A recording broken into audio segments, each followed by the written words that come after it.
everyone. We are glad to have you for today's webinar, a one-room schoolhouse focus, of course, this afternoon. And we are glad to have so many people helping us out today, including Gail Rutan.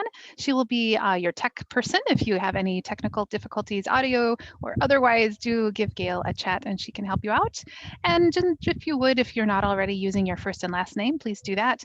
And a couple of reminders just at the bottom of your screen about your mic and video. We will ask people to just keep their mics and video off unless directed otherwise, just to keep bandwidth as easy as possible for everyone. And I'm so pleased to welcome Elizabeth Bennett as our One Room Schoolhouse coordinator. And I will turn it over to her. Thank you so much. Hi, everyone. So welcome to our webinar on student persistence in the One Room Schoolhouse in the midst of a pandemic. I'm Elizabeth. I teach at the Dakota GED and ABE program in Minneapolis.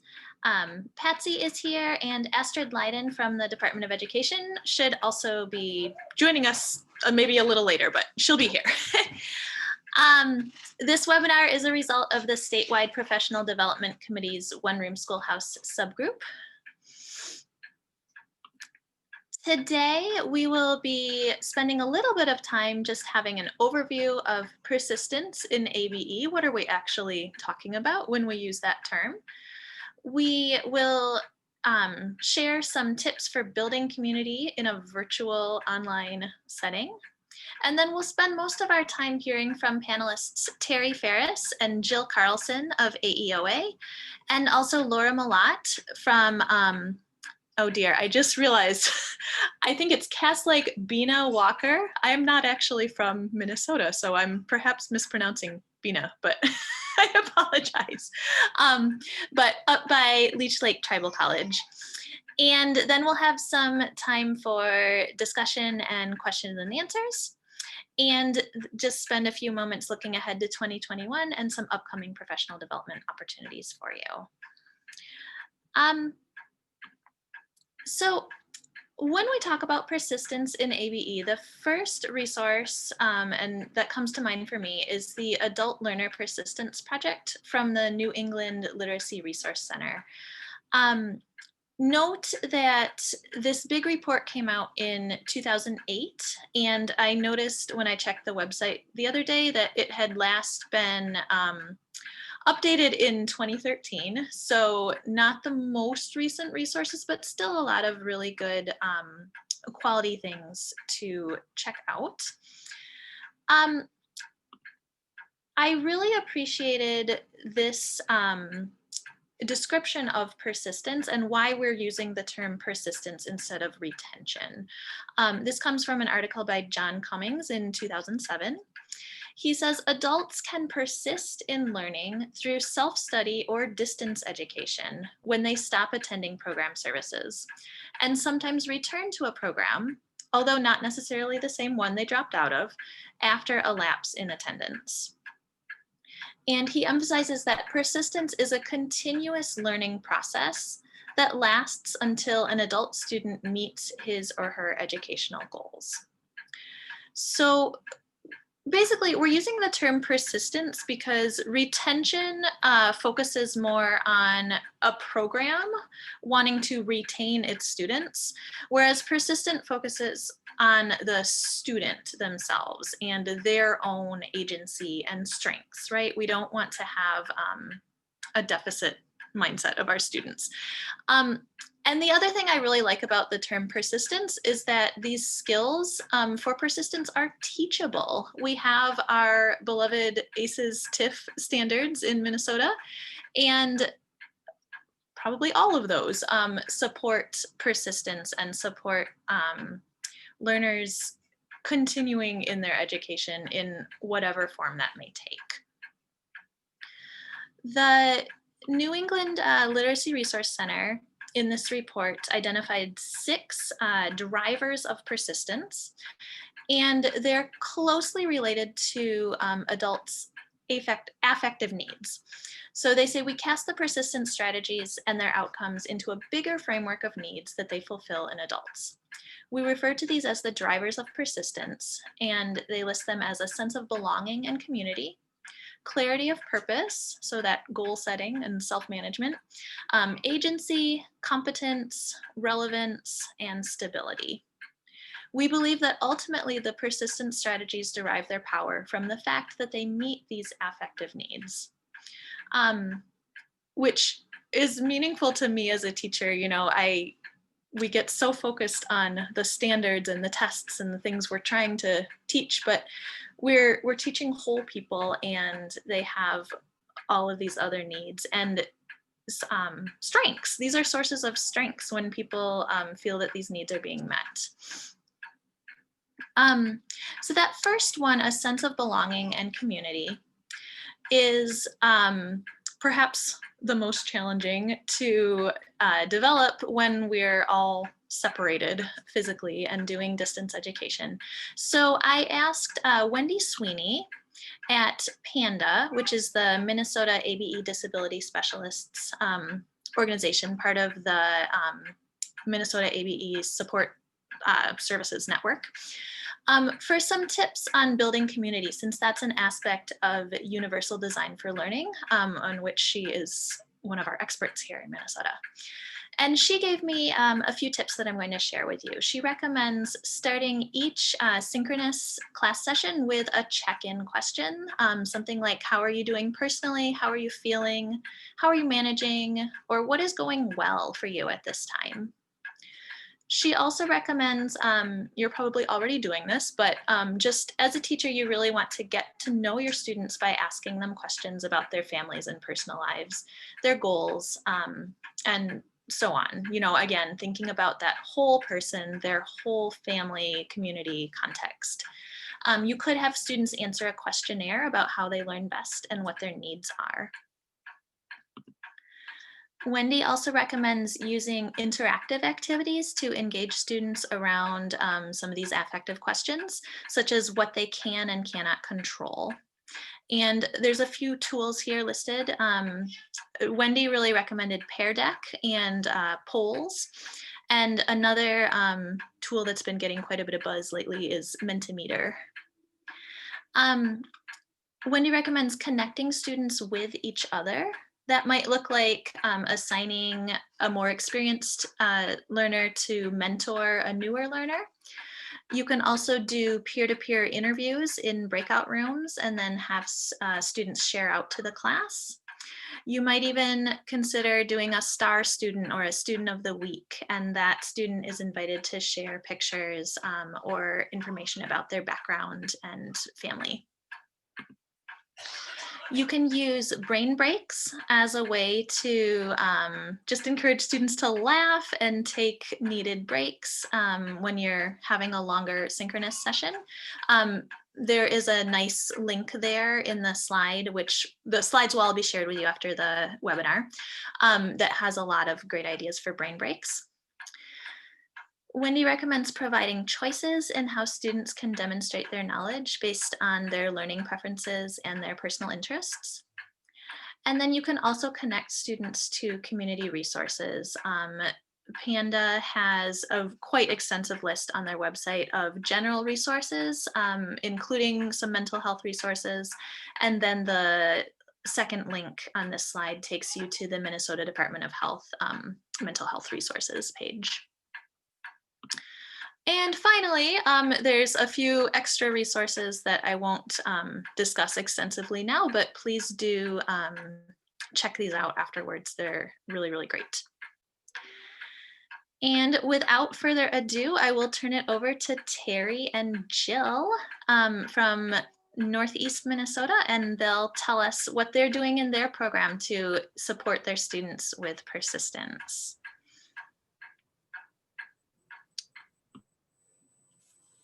Hello, my name is Terri Ferris, and I am located actually in Hibbing, Minnesota now at the Hibbing Community College.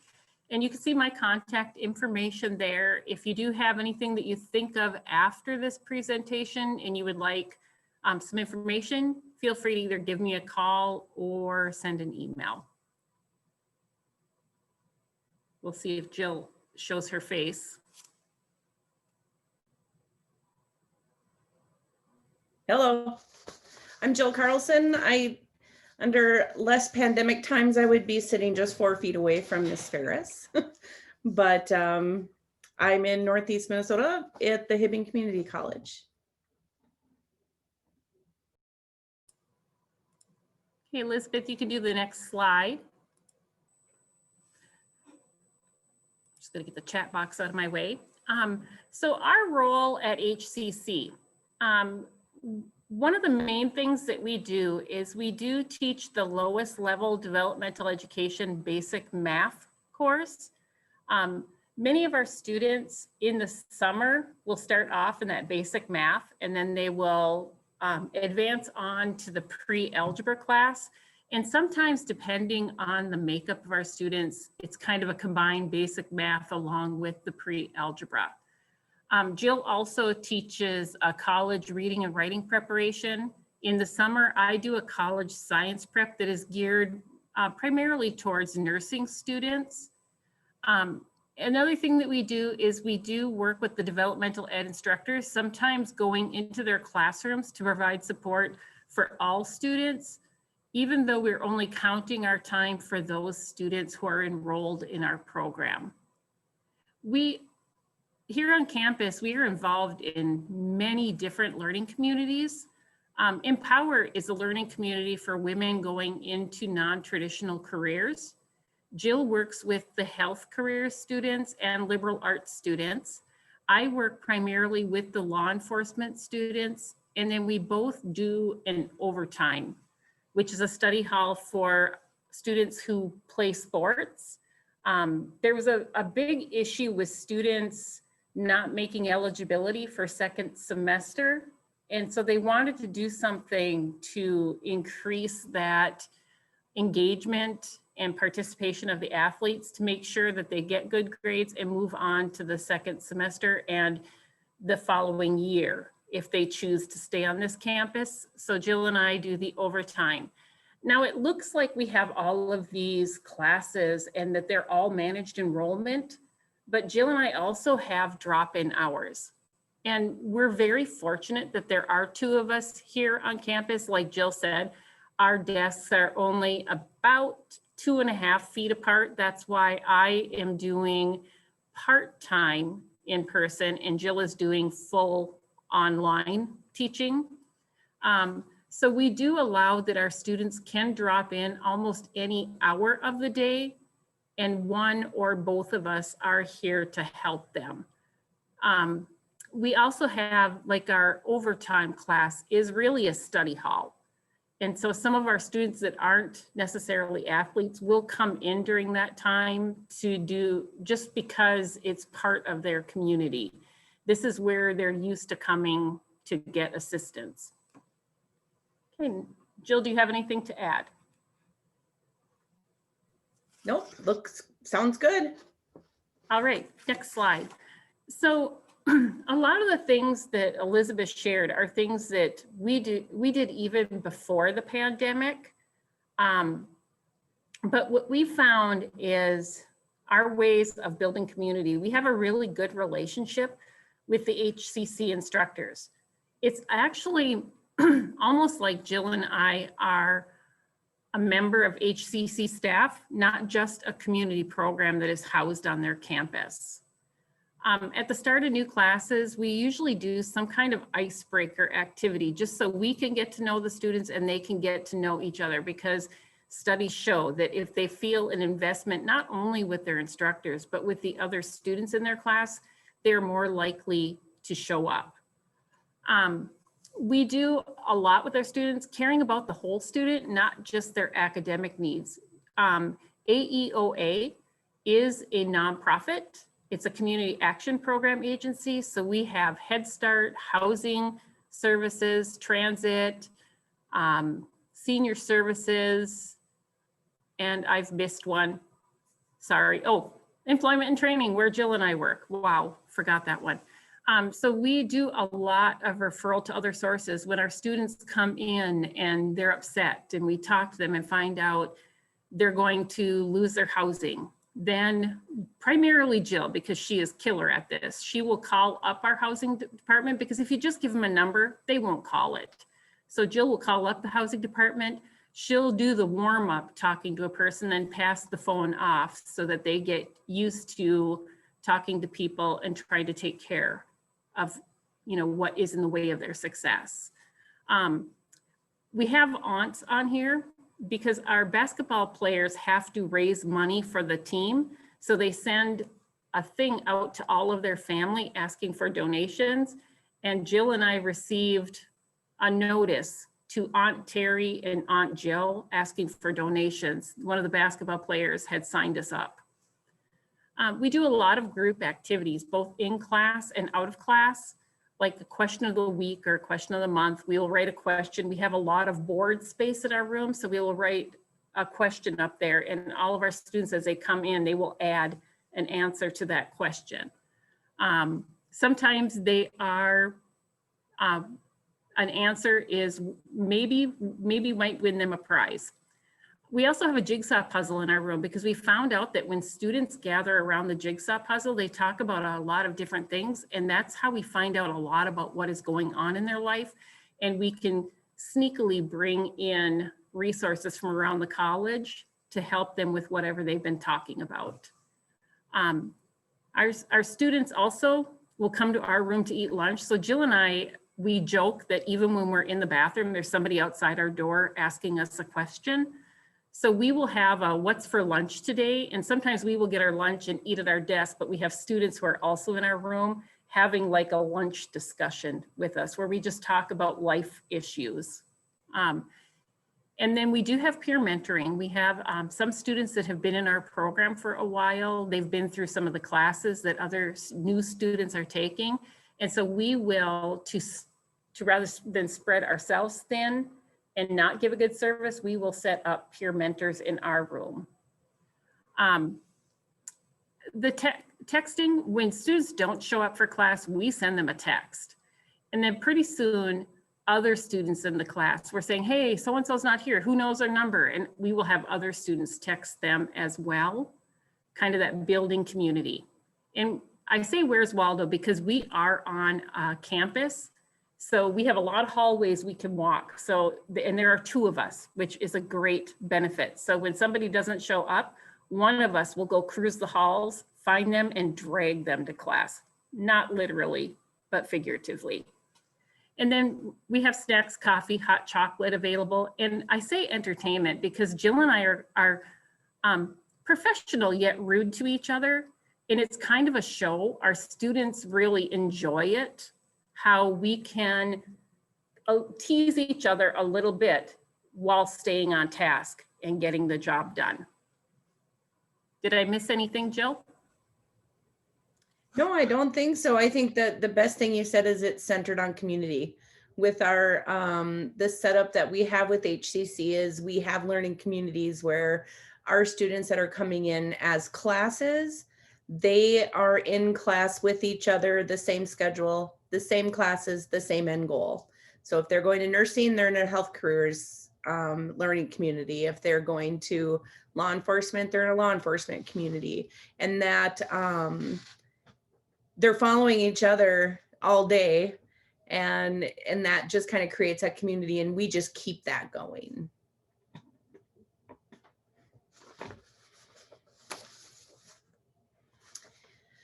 Okay, now here's where we're at today, right? I think I kind of had to rethink what this experience has done for my student to really be effective in helping them navigate all this new things.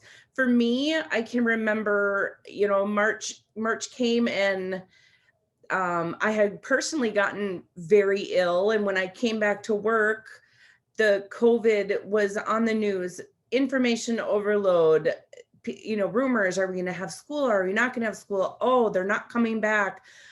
The shock of it all, the uncertainty, am I going to get laid off? And as we progressed through the semester, it was just even more, and it was building and building, and just everything that was happening to me was happening to them as well. But I don't know that I really looked past myself just because it was such a new thing. And I can remember, like, I just have to make it till summer, because once summer comes in, everything's going to calm down, and, you know, magically this is just going to disappear and everything would be good in fall. And then every day again, all of this stuff is happening and it's changing and it's changing. And I, for 20 years, had a pretty set schedule. I work Monday through Friday, I go to work, I teach, come home, have my weekends. And so all of this is happening, and I am completely lost as to where to go. And then if I put my feet in my student shoes, I think, wow, you know, they're dealing with all of this plus everything new that has to come with a brand new school year. So just trying to have a fresh perspective, you know, how can I be as open as possible? How can I make them as comfortable as I would if they walked into my room and needed something from me? And, you know, it's always coming down to community for us. Everything is about community. How can we get these kids to care about each other, care about themselves, form these great links with each other so that they can depend on each other. If one misses a class, the other one will come in and help them with their homework, that kind of thing. And so in building that role, I kind of asked myself, you know, like, what is my role in that? What am I going to do? And asking, how can I be a support system like I am in class, outside of class? And it's been very difficult. Like Terri said, we work for a community action program, which is so helpful because at least I had all that information in my back pocket to kind of help if somebody would bring something to your attention. The problem is you might not hear about that problem without having those daily contacts. And so we're asking our instructors in the college if we can sit in on the classes that our communities are in. If we are visible, they're going to see that we're there. That's one way to make ourselves a little bit more visible. Because typically teachers and administrative staff would just bring students to us, which is really nice. Another way we make our communities, sending supportive texts. So if somebody had a bad day, or we meet with our instructors once a week to talk about our students. And if an instructor says, oh, you know, student A is having difficulty with this paper, you know, I can reach out to them and text, hey, I heard you're having some problems with the paper, you know, how can I help you with that? So instead of letting them come to ask me, I'm trying to reach out. We're both trying to reach out to find out what they need. Terri kind of glossed by a little bit the snacks, coffee, and cocoa. That piece in our classroom is huge. A lot of times these kids aren't getting food. They're food insecure. We have a food basket, and, you know, anybody could come in and grab whatever it is they want. They'll make oatmeal. It's quite comical how we are asked, you know, we also teach how to make oatmeal in the microwave. And so we don't have that part, but maybe we have a let's do lunch once a week, where take our lunch hour and make a Zoom room and have lunch and talk like we would if we were sitting in the classroom. Really inviting them into our lives so that they feel comfortable asking for more help in whatever that they need, and giving them confidence as well. I know that a lot of times when you'd start a class, like that first 5 minutes of kind of getting everything ready, that's a time when a student might, you know, come up to you and tell you of a problem that they have, or, oh, I just can't get this paper done. And that 5 minutes is gone now. So what can we do at the beginning of class to kind of open it up so that they can have that kind of contact with us to, you know, to ask those little questions that they might not, you know, typically reach out. And that would be with icebreakers and, you know, having fun, asking about the day. I think in the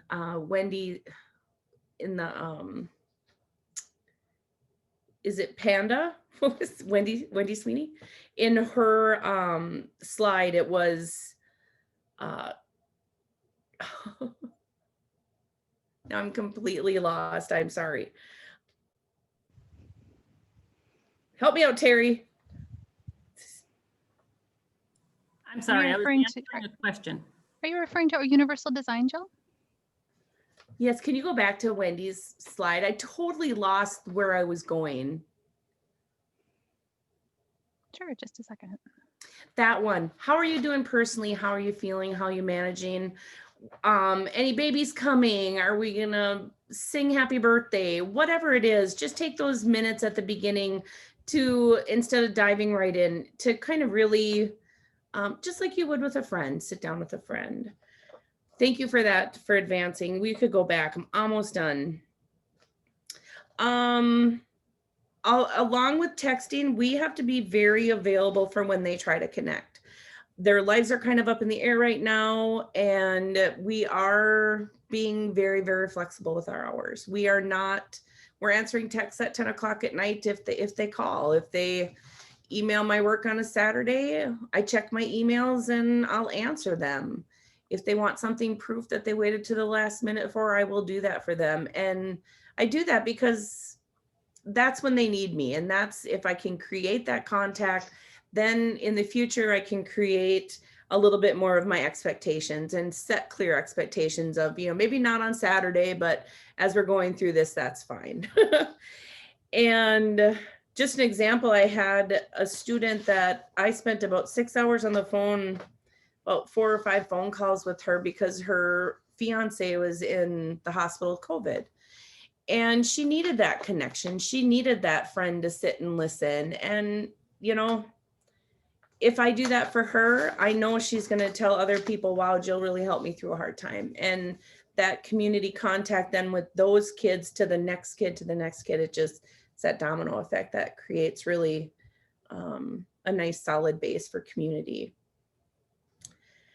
And that's what I have.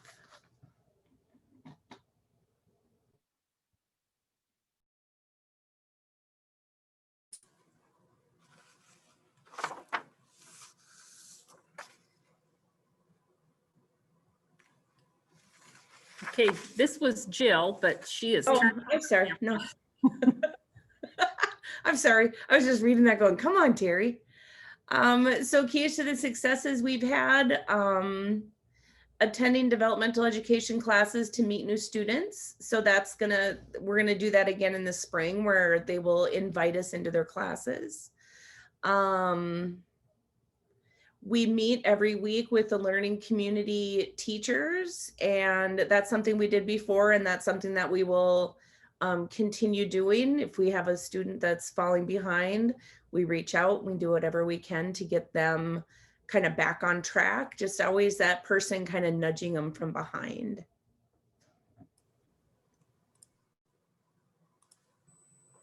All right. Our big thing here on campus is we do have the administrative support.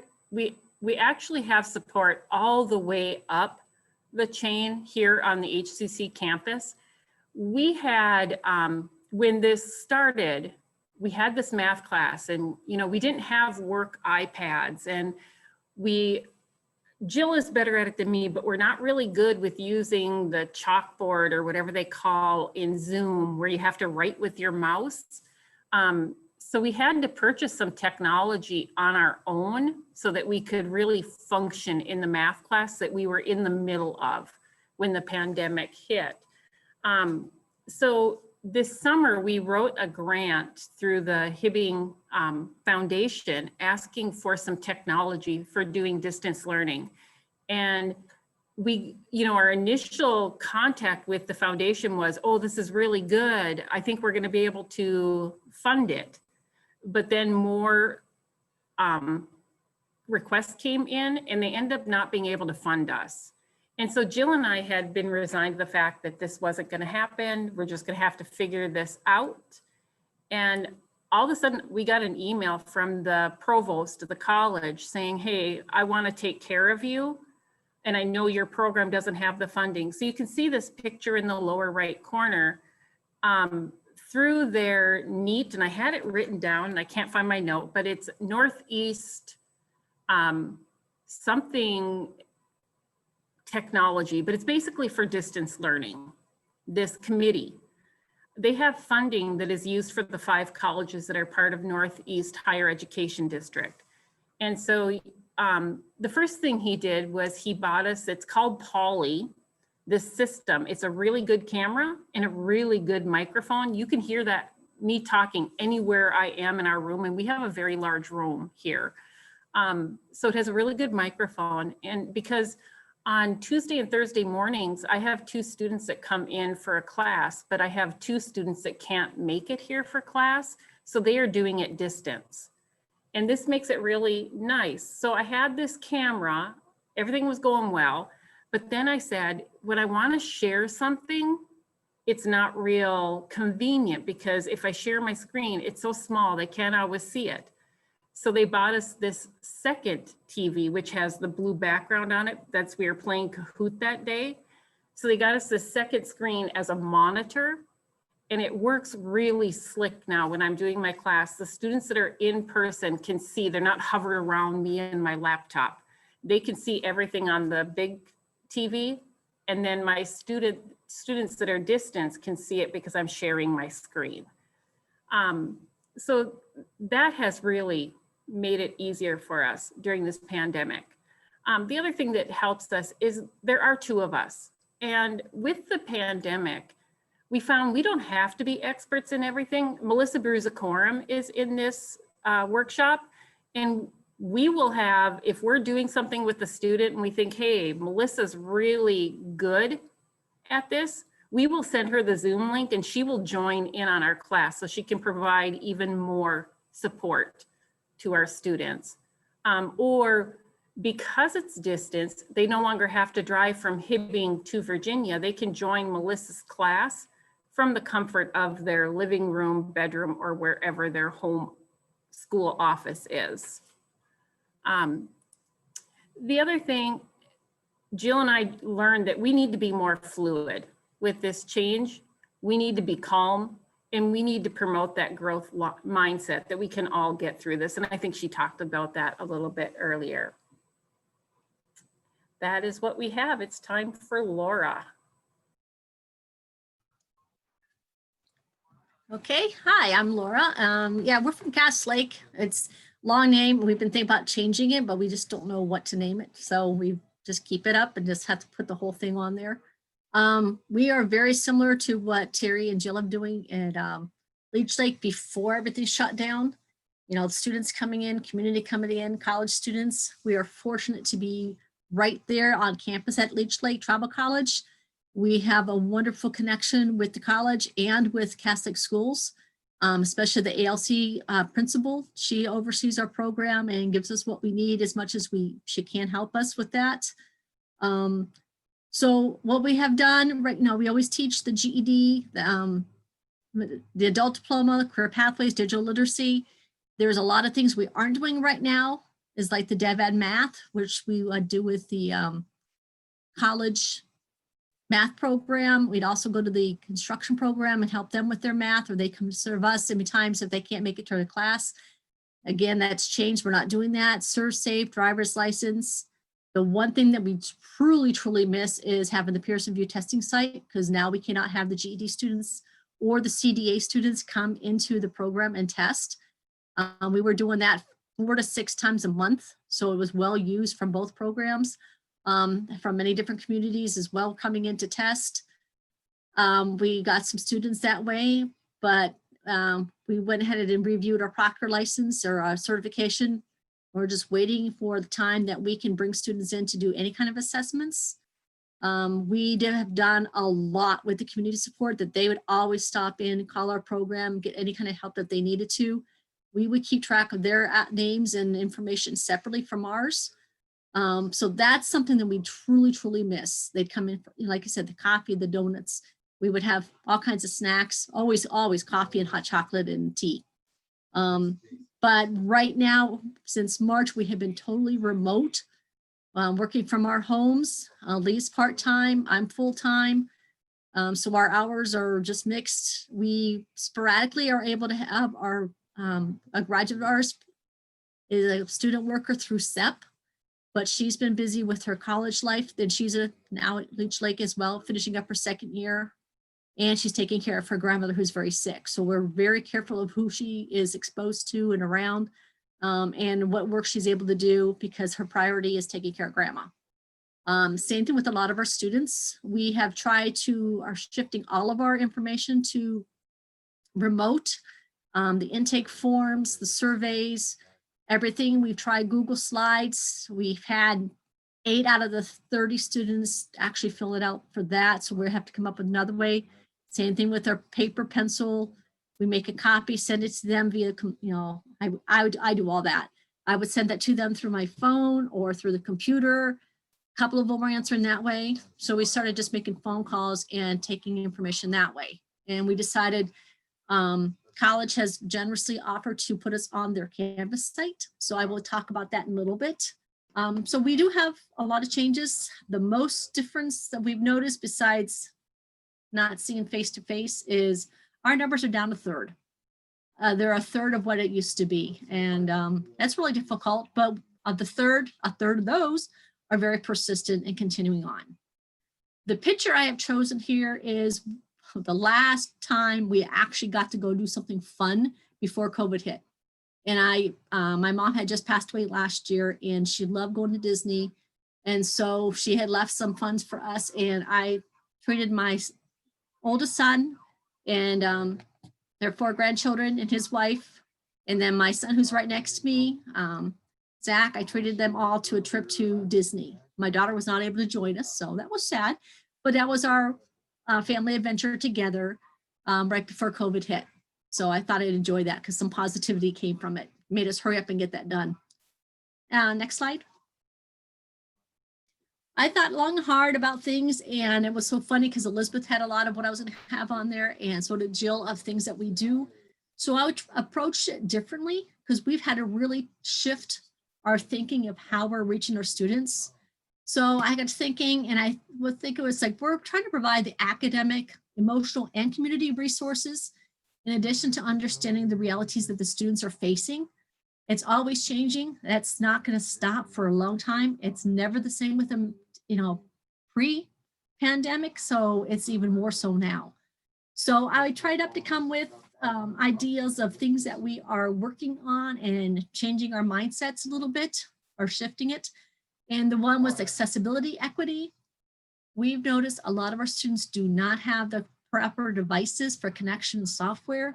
They have older versions or they're constantly changing. And I think all of you realize that same thing. So we're trying to, keep in contact, and one time the email will work. And then the next time the phone text would work. And then sometimes we've been trying to do Facebook. We've been trying to do other routes of trying to communicate. And so we are constantly checking in with them at least once a month for everybody. And for our persistent students, we check with them and say, how often do you want me to keep in contact with you? So we try to keep in contact weekly. So again, the one thing we're working on is we do not have a loan program. We had just purchased last year 10 brand new Chromebooks, and it just got them set up and delivered to our site about 4 months before everything shut down. So we were just trying to get students acclimated to using a Chromebook, and we have not loaned them out. Following the credentials of the Catholic schools until they have completed the intake, do some assessments and other things to show that they're going to be committed to our program. And I have one student right now that did not have a computer. She just asked if she could borrow one of ours. A couple other ones have asked, but we can't because they have not finished following through on the criteria we need. So we're realizing we have to make sure that every potential or criteria is out there visually for them to see, that they know what our standards are, what our expectations are, and kind of be flexible. And that's where the autonomy comes in, about setting goals, time management, how to work through distractions. Not only do they have a lot of personal issues and distractions, there's family issues. A lot of them that are working are doing double shifts because other employees aren't showing up, so they're covering the shifts.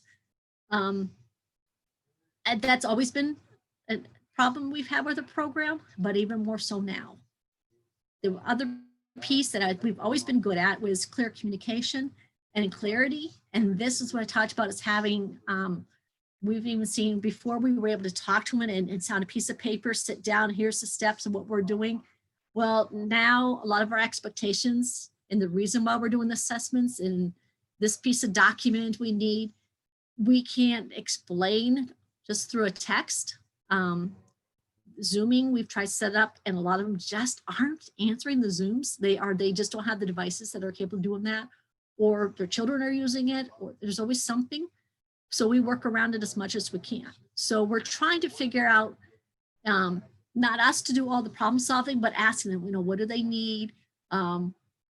Here's what we need to do, and what are the steps that you can do to help us, and how can we help you? So that's the piece that we're really focusing on a lot lately.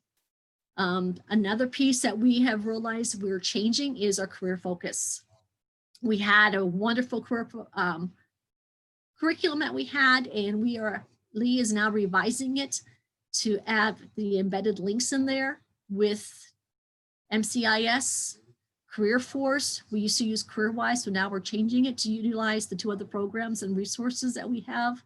So they're consistent in seeing that when they go to other colleges, or if they go to the workforce, this is what they're going to be familiar with. So that's one thing we're working on. Excuse me. A piece that we are really strong with, again, is the collaboration with the community. That has not ceased. Cass Lake Schools constantly check with us. The ALC principals are very good about that. Leech Lake Band, we're trying to work with. It's been very difficult with communication, only because they had a breach in their emails and all their systems. So they've had to revise everything and update. I just got off a meeting with a couple of staff members over there. They're now back and working from home still. And we're communicating more, trying to get things reestablished and set up with all the community members. We do have a good relationship with BICAP Youth Build, and they're really struggling too with numbers. Leech Lake Youth Build, Career Force, the SEP.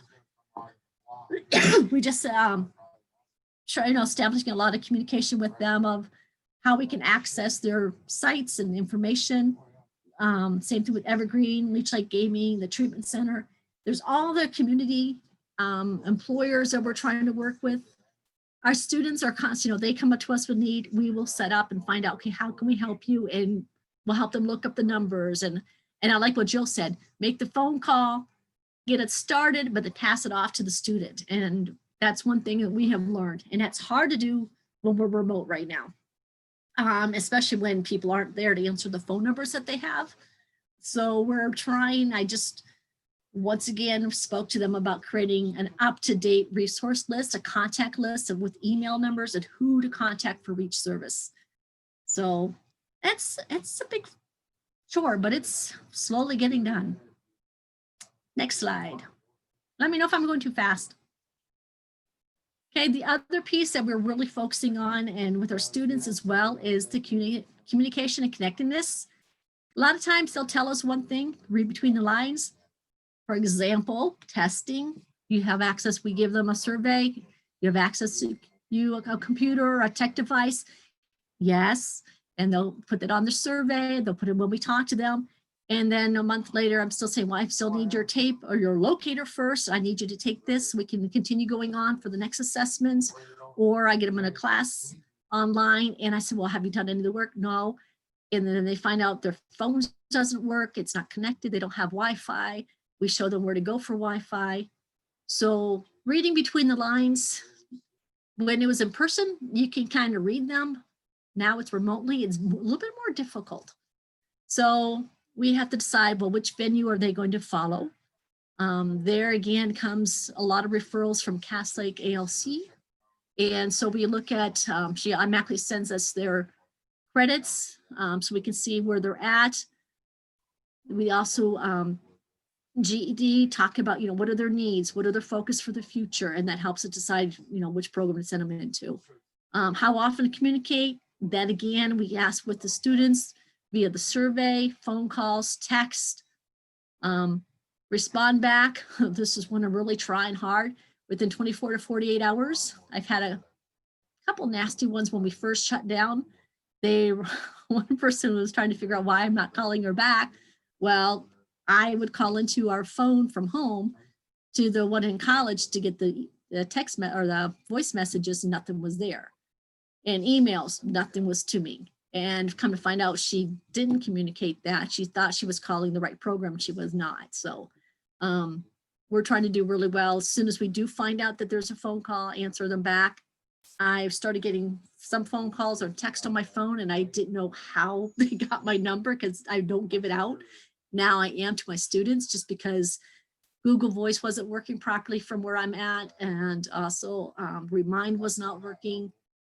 So trying to figure out different venues rather than use my personal phone, but so far it's not been too bad. Office hours, I don't know if many of you have that, but I'm realizing more and more I need some set times to meet with students. I had set up some times and try to get them to do appointments, and that didn't go over very well for the whole summer. And so I'm realizing, trying to figure out what's going to work best for them to communicate with me. And again, I just understanding their needs, where they're at. So that's where the positive words and tone, texting is not very good with that.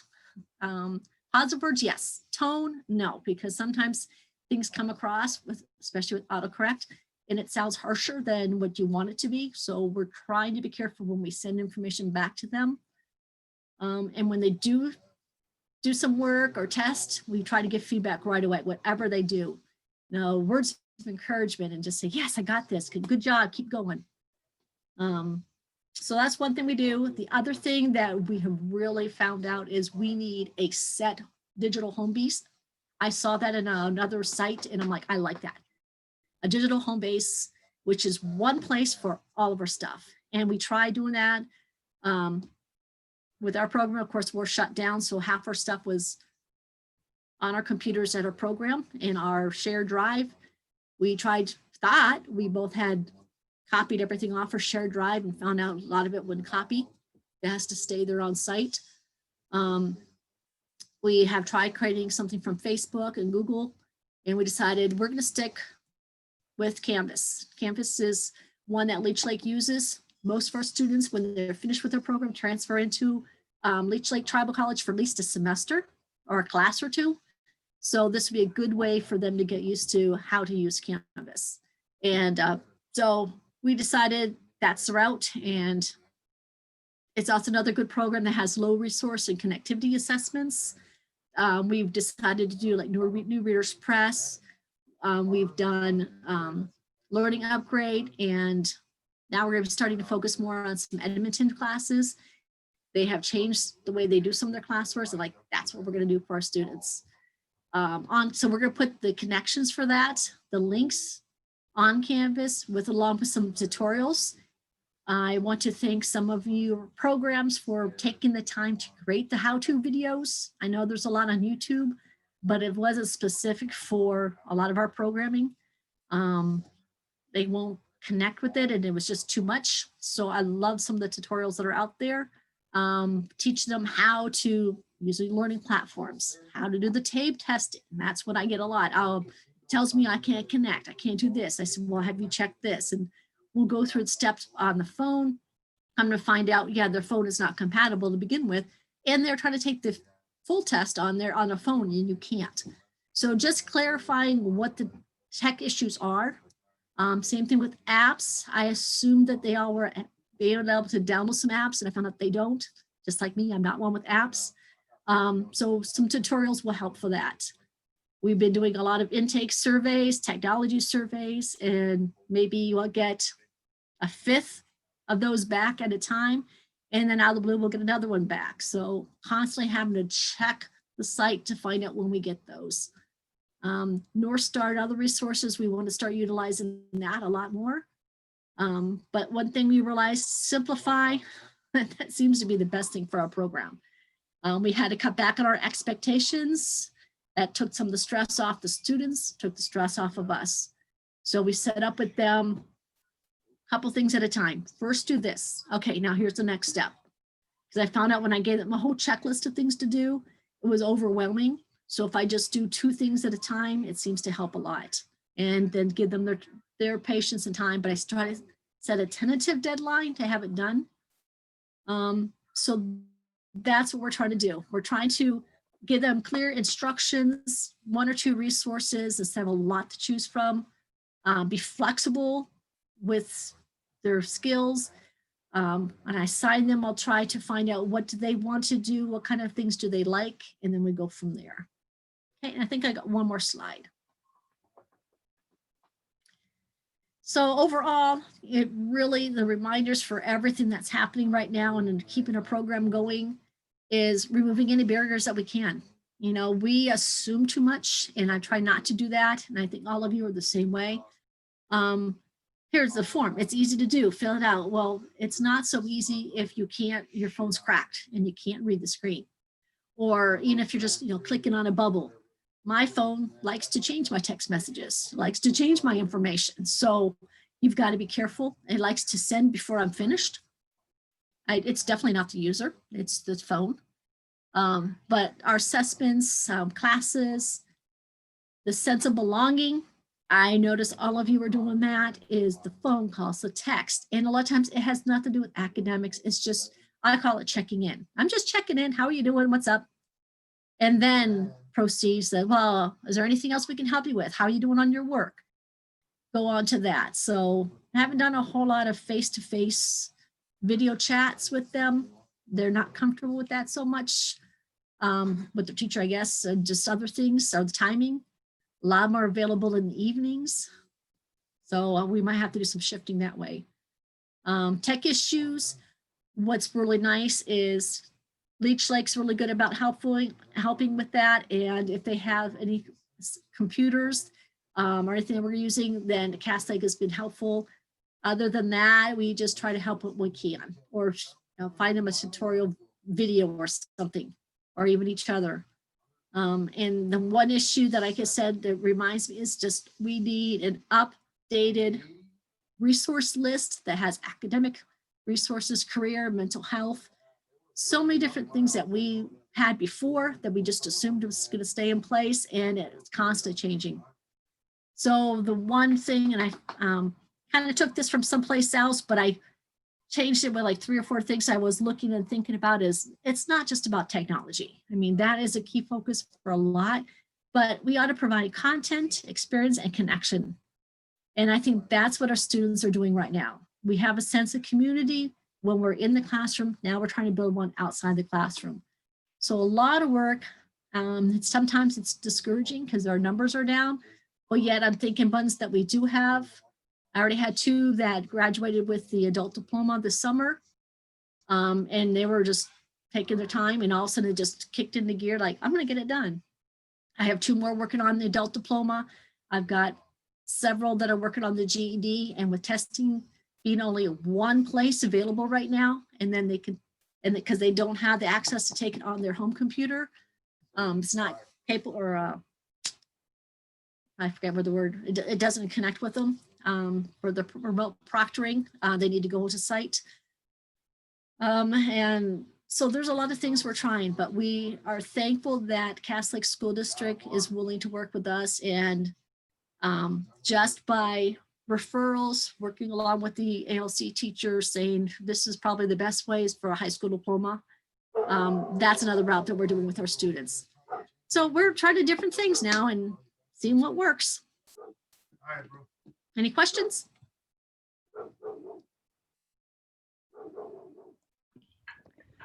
Thank you, I Laura. love that. Oh, sorry. Go ahead, Patsy. No, I was just looking at the chat box. I didn't see anything. How about you, Elizabeth? No, just people applauding. Yeah. A lot of agreement. And I wanted to say, I love that last sentence in yellow at the bottom that you put on your slide, Laura. Distance learning is not just about technology. It's also about providing meaningful content, experiences, and connection with our students. So with that, let's open it up to everyone. Please feel free to use the chat function in Zoom or unmute yourself. And we would love to hear what are some clarifying or curious questions you have for Jill, Terri, or Laura, or for your fellow webinar participants. I was telling our panelists when we were organizing this, like I don't think anyone has this all figured out. And it's just so helpful to hear what other programs are doing. Makes me, for one, feel a lot less isolated and reassured that everyone is figuring this out. And also, like, what are some takeaways from this presentation that you might like to apply or at least try out in your own program? Yeah, so I've got my eye on the list here. If people want to raise their hands to speak, I'm happy to help with that. Or maybe find that chat box. What's something that is on your mind after hearing these presentations from your colleagues?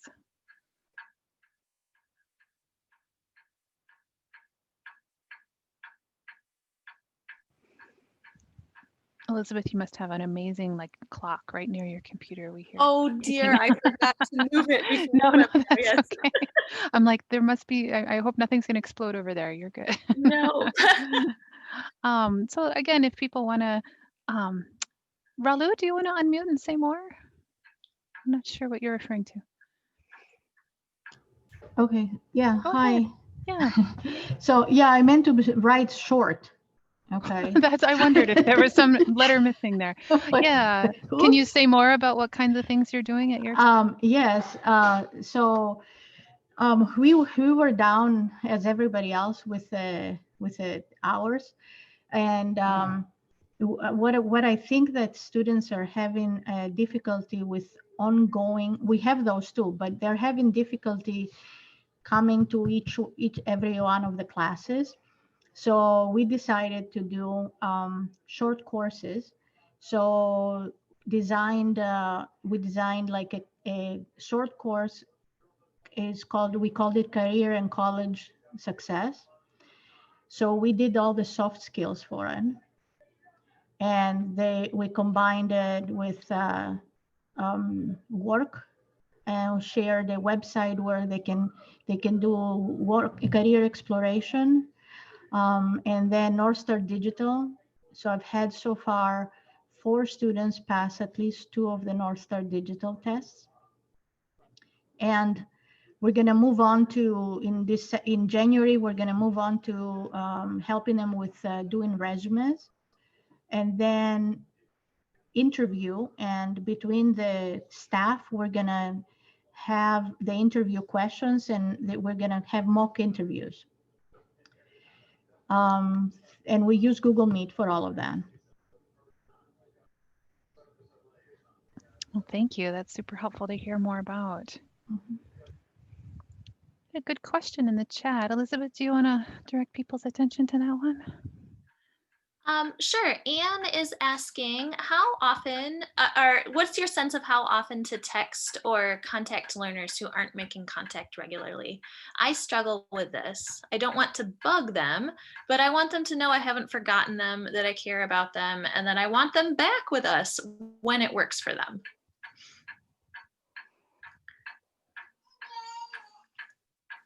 Yeah, that's what I was going to put on with my slides, but I ran out of space and time. It's like, it depends on the students. Some of the students I will contact once a month. Some are my current ones every other week, just to see where they're at. But the other students, I do the same thing. When you're ready, contact me again. But it's usually once a month. I'll send it to all the ones I haven't heard from for quite a while. And it's usually an email first.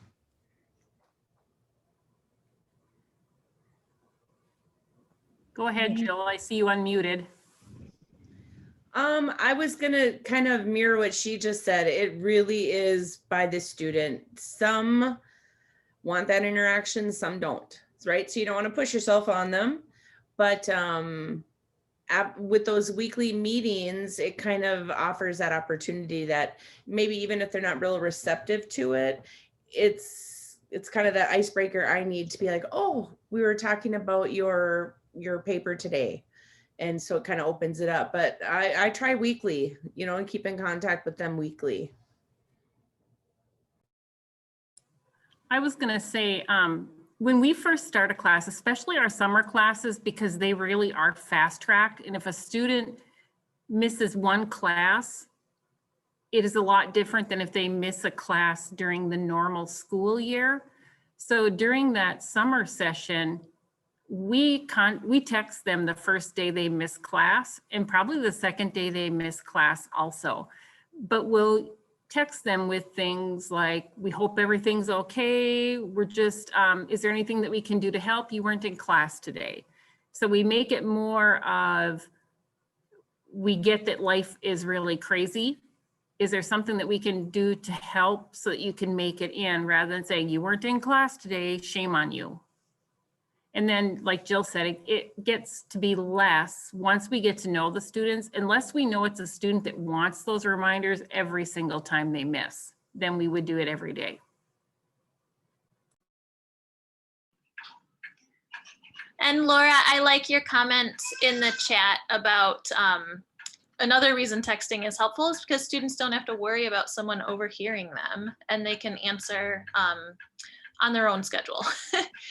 I'll also share, I've taken to sending messages kind of the way my doctor's office does it, like text, reply back 1 if your answer is yes, reply back 2 if your answer is no, reply back 3 if you have a question. And I find that I do get a few more responses when I make it really easy that way.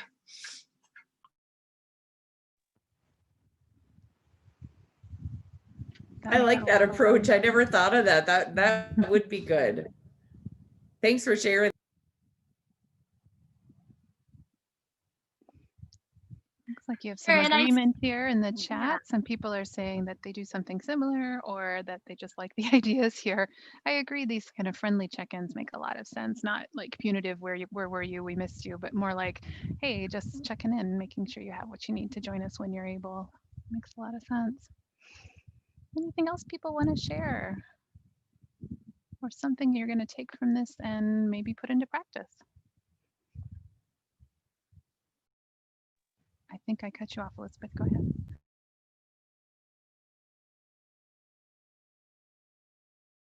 No, I was just going to share, Vicky commented in the chat that she will send out her Zoom class invites, I think by text message, which would be great for students who have the Zoom app on their phone and are accessing class that way.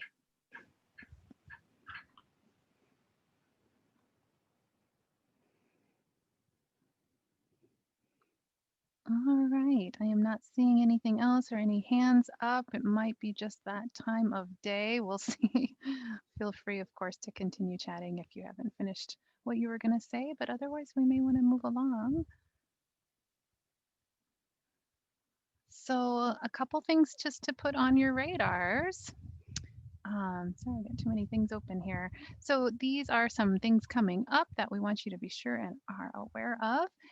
What we have here is a math webinar coming up very soon in January, and that will be focused on Jamboard if you haven't used that before.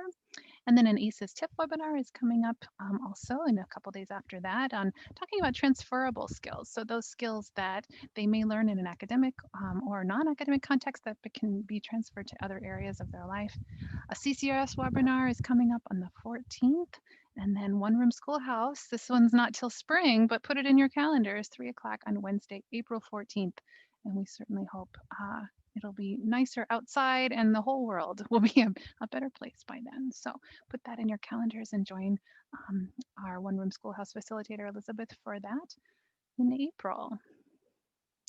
Also want to let you know about the Language and Literacy Institute. This is coming up in late January. Of course, it'll be virtual. And we have a number of topics. These are just some of the things available during that conference. And you will see here, we are going to be opening registration on January 5th. So take a look at that. You'll see it in your newsletter. And thank you so much. Go ahead, Elizabeth.